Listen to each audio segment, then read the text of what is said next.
Salut Giorgio. Moi, c'est Mouloud. Oui, oui. Est-ce que tu me vois? Ouais, c'est bon, je te vois. Giorgio, vous faites quoi en ce moment là? Là, je suis assis devant mon piano.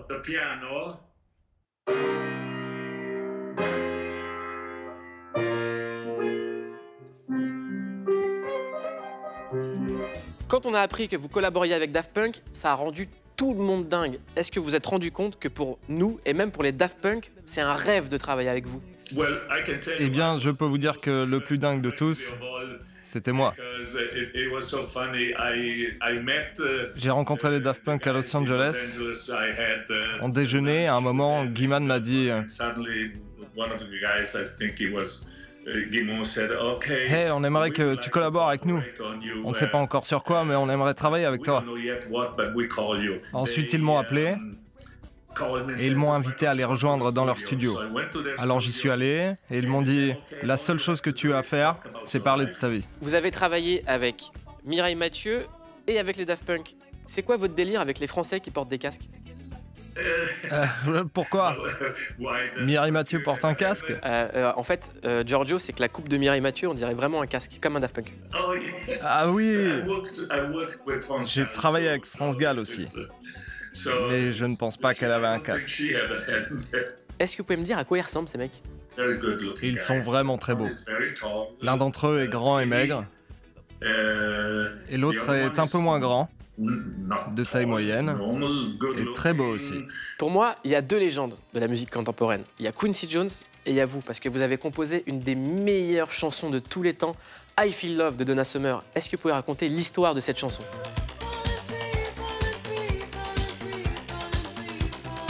Je voulais faire un album avec Donna Summer, dans lequel il y aurait le son des années 50, 60 et 70.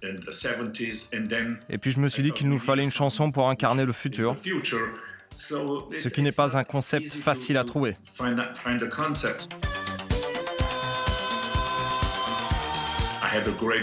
J'ai travaillé avec ce mec, Robbie, qui m'a donné une ligne de basse que j'ai mise dans le synthétiseur.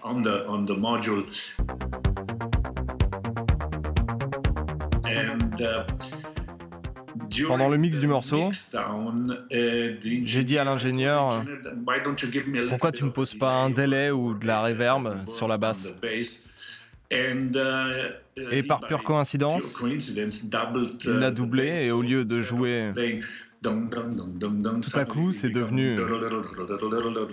Et je pense que c'est vraiment à ce moment-là que le rythme de I Feel Love a été créé.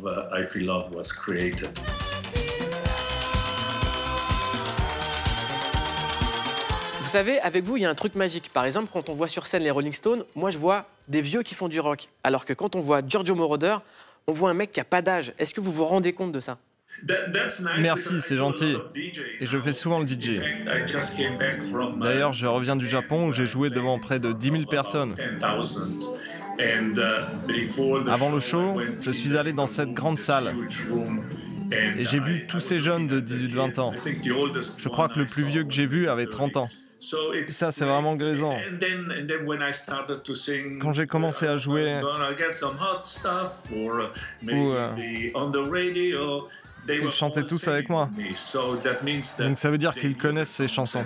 Et c'est vraiment intéressant, parce que ces jeunes n'étaient même pas nés quand Donna Summer les a chantés. Juste derrière vous, il y a des Oscars et des Grammys. Est-ce que vous pouvez me raconter votre premier Oscar? Le premier Oscar que j'ai obtenu, c'était pour le film Midnight Express.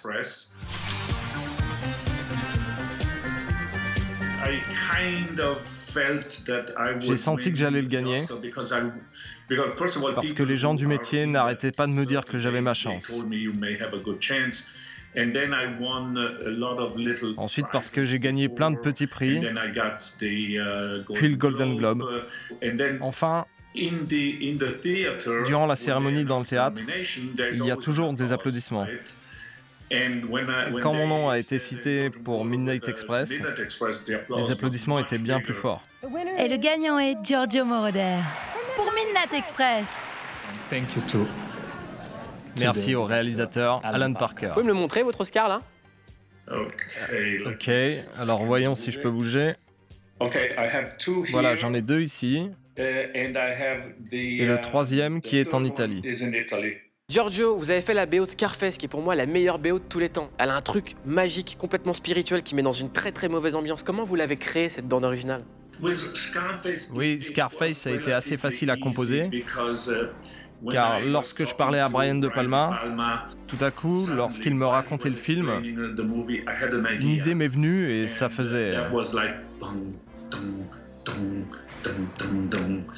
Il a aimé ce petit son, ce petit rythme que je lui ai proposé.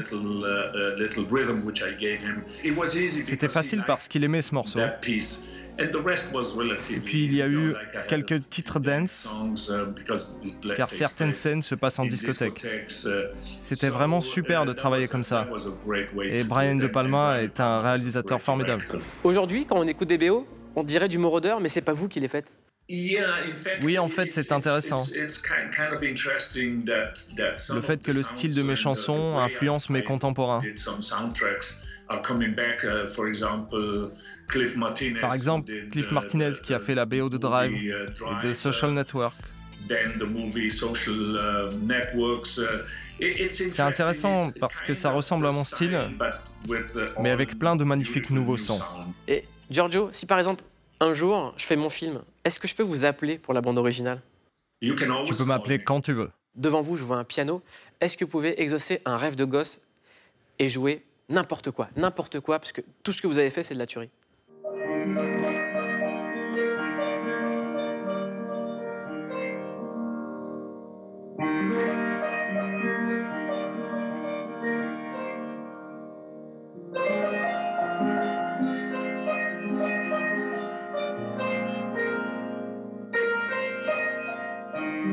Merci Giorgio, merci d'être passé dans Click et au revoir.